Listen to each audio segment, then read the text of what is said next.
fun. We all learn, don't we? Yes, we do. Good morning and welcome to Brighton Hotel on this beautiful Sunday morning. When I woke up at 6 o'clock this morning, it was pouring with rain. So I had visions of trying to walk along the seafront with the rain coming horizontally and looking a complete wreck, but luckily it's not too bad.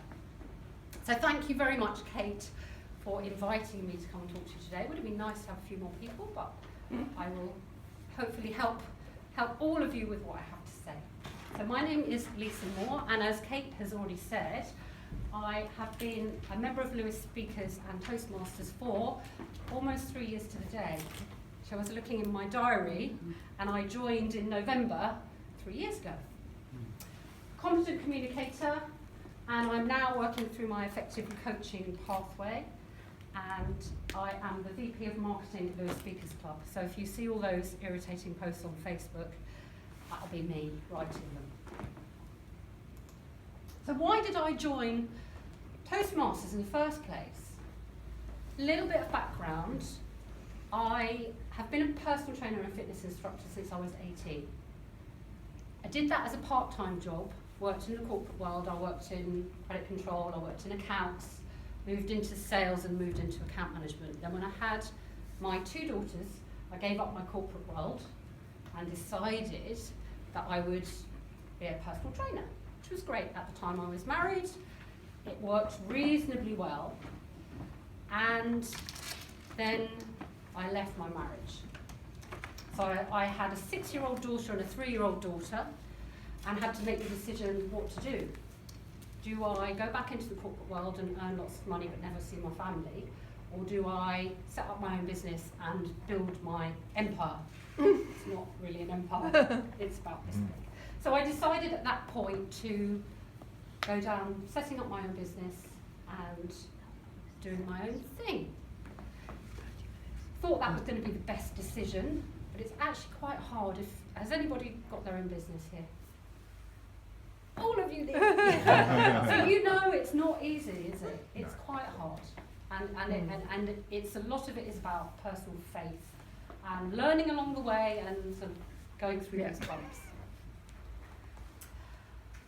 So 3 and a bit years ago, I was at a fitness marketing and business conference, and Sean Greeley, who is the CEO of this American company, who was very rah-rah, it's all about profits and you have to do this, stood on stage and talked about when he was a personal trainer and he couldn't get any more clients. He was really struggling to get more clients, but he had this fantastic client who was a business owner who gave him this one piece of advice: come and join Toastmasters.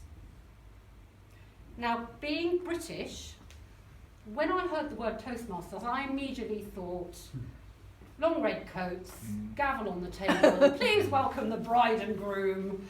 I didn't have any idea what Toastmasters was at all.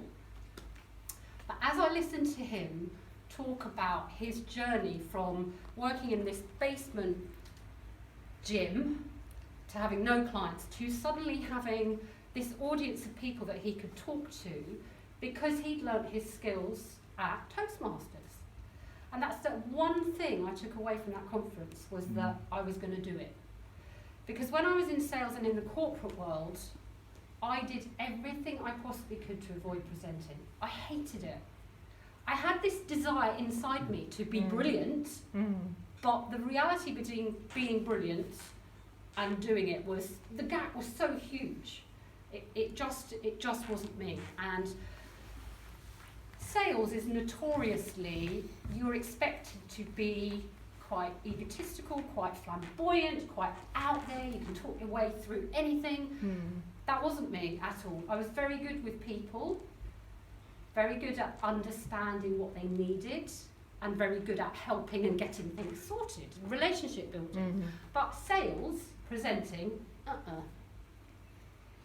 So hearing Sean on stage, it sort of triggered that response that I thought, I've got to do this. If I want to succeed, if I want to bring my children up and I want them to survive, I want me to survive, and I want to be able to move out of living with my mum and dad, I need to get good at this.